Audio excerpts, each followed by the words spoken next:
నయీం కేసులో ED chargesheet 91 ఆస్తుల స్వాధీనం కోరుతూ కోర్టులో ప్రాసిక్యూషన్ కంప్లైంట్. యజమానులను భయపెట్టి భూములు రిజిస్ట్రేషన్ చేసుకున్నట్టు ఆరోపణలు.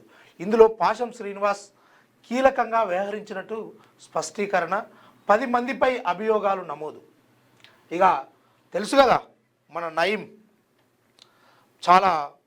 చాలా మందితో సత్సంబంధాలు ఉన్నటువంటి నయీము వాళ్ళ కార్యక్రమాలు వాళ్ళన్నీ చేసుకొని ఆ తర్వాత ఆయనను లేకుండా చేసి ఈ ప్రజలపై ఆయన రాక్షసత్వానికి ఉన్నటువంటి ఓ భయాన్ని మొత్తానికి చిరస్మరణి అంటే మొత్తమే కనిపించకుండా మనిషిని లేకుండా చేసినటువంటి ఆ సందర్భాలు, దానివల్ల ప్రజలు జరుపుకున్న ఒక రకమైనటువంటి పండుగ, కొంతమందిలో మెదిలినటువంటి ఆనందం, అవన్నీ మనం అప్పుడు చూసినాం.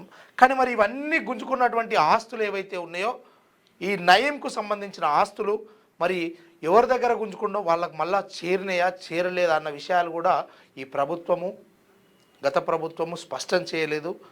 కానీ ఇప్పుడు ఇక్కడ ఆ తీసుకున్న దాంట్లో పాశం శ్రీనివాసు కీలకంగా ఉన్నాడు. అవును, పాశం శ్రీను పేరు కూడా అప్పట్లో ఒక సంచలనంగానే మారి పాశమన్న అత్తడు, ఇక నువ్వు 10 రూపాయలు ఇవ్వాలి, 2 రోజులు లేట్ అయితే ఇంకో రూపాయి ఎక్కువ అవుతుంది, ఇవన్నీ ఇప్పుడు కొంతమంది ఇవే డైలాగులు వాడుతూ ఉంటారు.